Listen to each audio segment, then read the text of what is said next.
Hello and welcome back to Destiny's Princess. We're about to move on to Chapter 7. From those who watched the previous video, we've got a steamy bath scene probably about to happen. I don't know if I'm looking forward to this or regretting it. Phoenix Rising.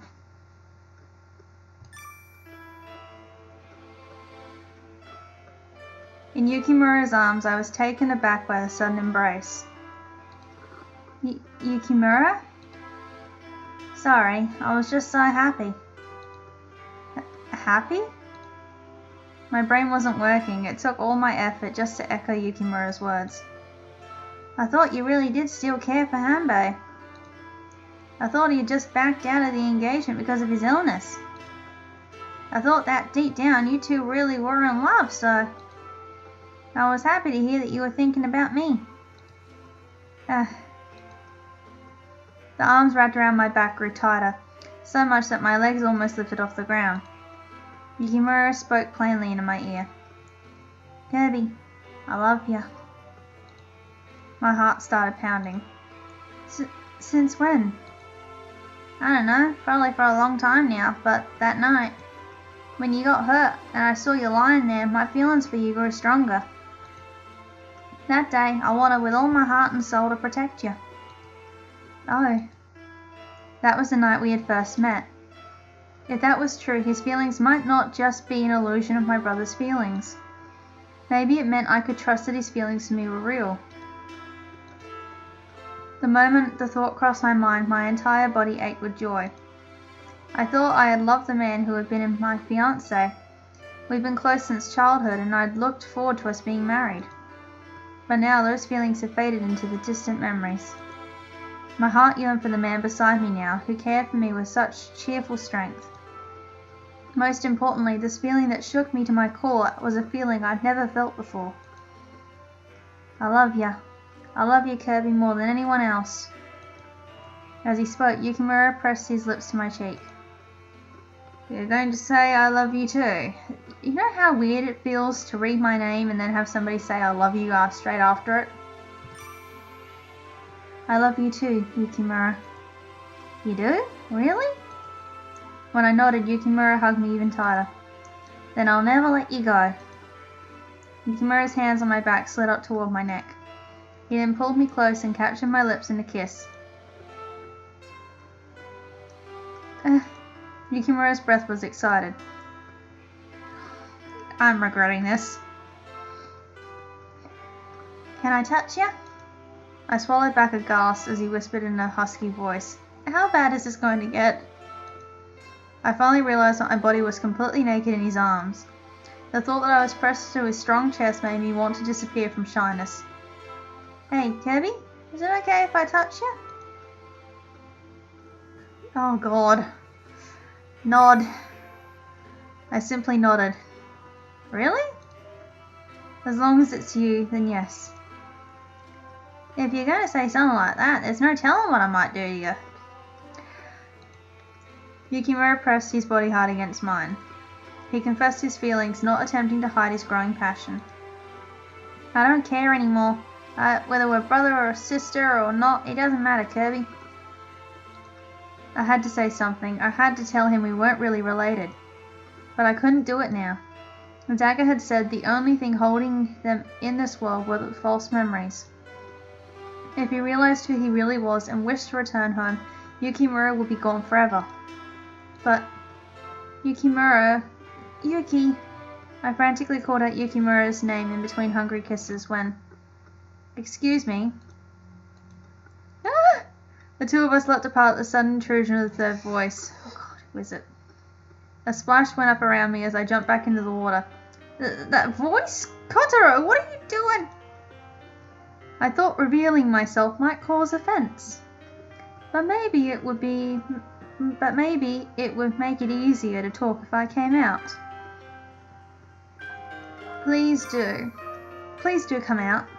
Once I spoke, Yukimura's face paled. What? Are you crazy? Do you have any idea what you look like right now? Of course I do, that's why I said it. We have to get him to come out so he'll forget what he saw from shock. Oh, okay. Thank you. No one would be stupid enough to come out after hearing that. Only Kotaro's amazed voice came back in return. Oh no, he heard. Never mind about that. Flustered Yukimura hastily wrapped a towel around his waist. But what do you want? Depending on what it is, I might not forgive you for this. Oh ho, now I'm scared. It's dangerous to get in the way of love, I see. Kotaro spoke jokingly and lowered his voice. What if it were about Nobunaga asking to see you? Father? I watched as Yukimura's face turned then to that of Commander General. He said to come quickly. There's been a change in the movements of the demons around the castle. He said it might be time. Understood. Yukimura nodded, and with merely a kind glance over his shoulder at me, he left the bath area. Yukimura. At last the battle was beginning. The battle based on Hanbei's final strategy, our saving grace from the brink of disaster.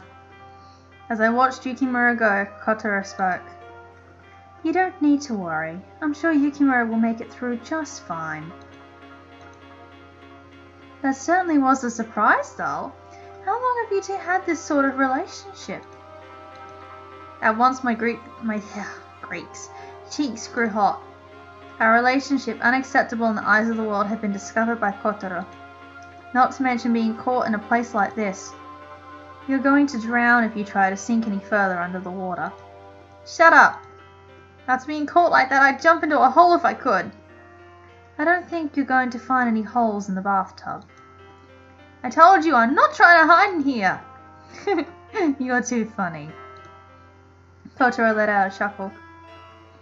Well, you've certainly chosen a difficult man to fall for, your brother of all people. We're going to stay silent. He wasn't my brother.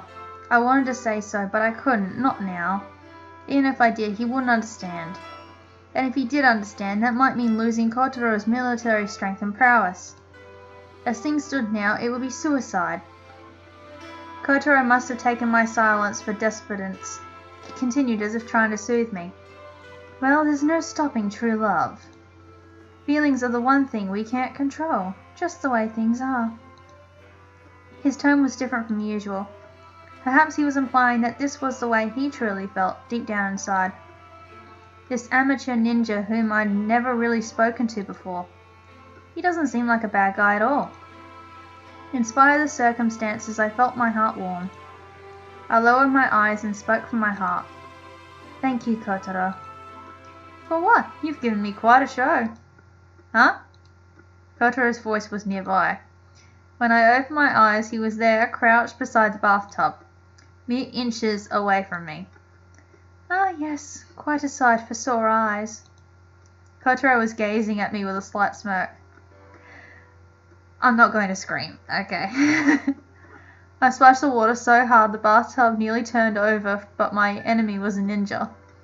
He deftly dodged the water and once again disappeared. Kotaro, don't you run away from me! Sorry, but I must be seeing Lord Nobunaga soon. I couldn't show up all wet. With a final laugh, Kotaro vanished. Oh, jeez. Oh well, I just have to get him back somehow later.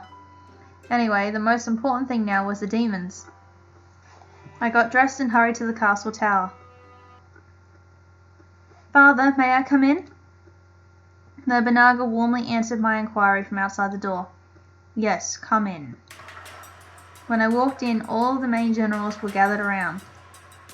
Nobunaga scrutinized me and my wet hair and then gave a wry smile. What could have brought you here with such urgency? I want to know how the castle is faring too. Is that so? And knowing, is there something you think you'd be able to do about it? No. I regretted having to answer that way, but it was simply the truth. But still, don't you think it's odd for the princess of the kingdom to have to wander and worry? I stood straight and tall and spoke with confidence. Yes, that was right. I rued my helplessness, but I was the last survivor of my family, the rulers of this nation. That fact remained unchanged. I just couldn't wait carefree to be saved by the saviors I'd summoned. Nobunaga watched me curiously for a long time, but his eyes soon narrowed in a smile. "All right, sit there and be quiet." I sat down in a corner of the room where I wouldn't be in the way. Nobunaga looked around and then spoke in a voice that literally echoed in the pit of my stomach. "The time has come to fight." The room was so silent you could hear a pin drop. "But at the same time, this is a siege. We must rely heavily on both our offense and defense. But if Hanbei's strategy succeeds, these demons will never again threaten our castle."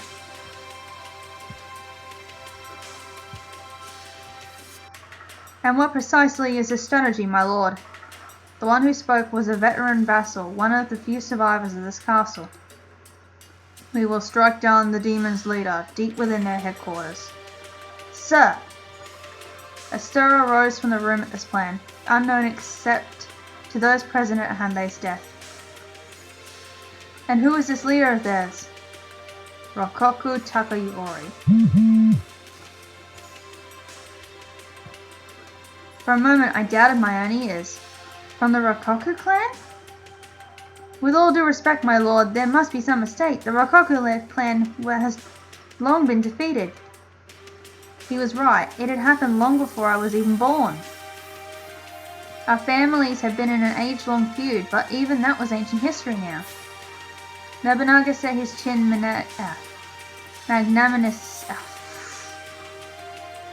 magnanimously in his hand. God, that's a hard to say word.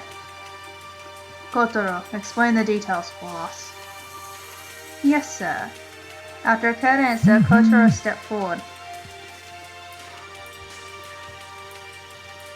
"Like you've indicated, Rokoku Takayori is dead." "How can a dead man command any army of demons?" "Precisely right. However, these demons are not creatures of this world." Rokoku Takayori was a cursed man. Trying to achieve enlightenment on his deathbed, he accidentally opened up the door to hell. It's thought that the demons now attacking this nation too are acting on his will. Once again a stir of commotion went up around the room. I never imagined that such a thing would have occurred. We've been plagued by demons for months, unsure of how to fight off the otherworldly creatures. If what Kotaro said was true, then there was a way to protect our country. So in other words, if we can close up the hole, the demons will disappear? Either that, or we burn up the corpse of Rokoku Takayori, the source of all this evil. Once Kotaro finished speaking, as if to say his duty were done, he disappeared from sight. Now that I thought of it, the dagger, the cause of all this, had been a gift from a Rokoku. Yes, that was what my father once told me. The dagger at my breast let out a quiet cackle, audible to no one but myself. I suddenly felt nauseated at having such an object among us. "Everything is as he says." Nobunaga snapped his fan shut and gestured at Masamune. "Masamune, come with me. We will head for the central bailey of Rokoku Kanonji Castle. Then we will burn Rokoku Takayori's delusions to the ground, once and for all."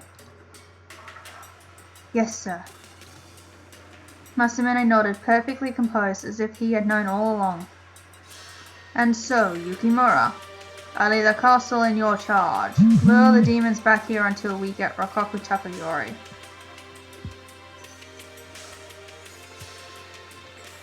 "What?" All at once an uproar went around the room. "With all due respect, my lord, the subjects remaining at the castle." "Do not fear. I'll protect them, even if it's in exchange for my own life." Yukimura spoke out boldly. "At any rate, there is nowhere else to hide, and the demons will penetrate the castle soon enough." It was true, that was why the castle had already once fallen. I knew that, whether it was used as a decoy or not, when the time came, the castle would fall. But I helped defend Yukimura. I spoke up in support in Yukimura's defense. "Yukimura is right, we must do whatever we can. There's no point in living if we simply sit and wait to die." I knew full well that, if we did nothing, the castle would fall. In fact, I was the only one here that did know that fact. Yukimura looked at me and smiled. He's right. Don't worry, we won't let the demons win without a fight. Yukimura spoke with a smile and then turned to me. Our gazes met. I cannot lose. I have something that I must protect. Yukimura. His firm, confident gaze, his gentle, reliable words. Is that so? After looking back and forth between the two of us, a knowing smile came to Nobunaga's lips. You son of a bitch. Since when have the two of you been sharing such intimate gazes? Both of us turned bright red. What are you talking about, Father? There isn't anything yet between... Oh, yet did you say? Yukimura, you idiot! It took all my composure not to shout my censure aloud. So, do you intend to pursue this extraordinary relationship in the future? No, you see, we just... What a way to let the cat out of the bag. Nobunaga laughed heartily with evident amusement. He then smiled broadly and pointed at me with his fan. Very well, the day you magnificently bring us through this peril, I will give you the princess. Lord Nobunaga? Neither Nobunaga and I nor the vassals could respond to this with anything but shock. She's such a beautiful princess. I thought about keeping her myself, but oh well. The elderly vassal stepped forward with alarm on his face. My lord, what on earth? The princess is your daughter, Sir Yukimura's eldest sister. My mind has been made up. Nobunaga's answer was curt, but his determination shocked everyone present into silence. I was hoping to test how well you work under my orders someday. This is a perfect opportunity. What does that mean? Nobunaga's last few statements seemed very odd. It sounded as if Yukimura had never fought under Nobunaga's commands before. If he had all my real father's memories, he should never have said something like that. Plus the way he had reacted to the issue of Yukimura and my relationship, it sounded like he knew all along that Yukimura and I were not related by blood. Father? What do you mean by... The vassals and Yukimura were all confused. Nobunaga only snorted a laugh. Never mind, there's no time to idly think of such things now. Just prepare yourself and fight. I look forward to seeing the damage that injured body of I look forward to seeing the damage that injured body can do. Yes, sir. Yukimura gave a deep, deep bow of his head. And that is the end of Chapter 7. We're about to move on to Chapter 8. And I will see you all in the next video. Bye.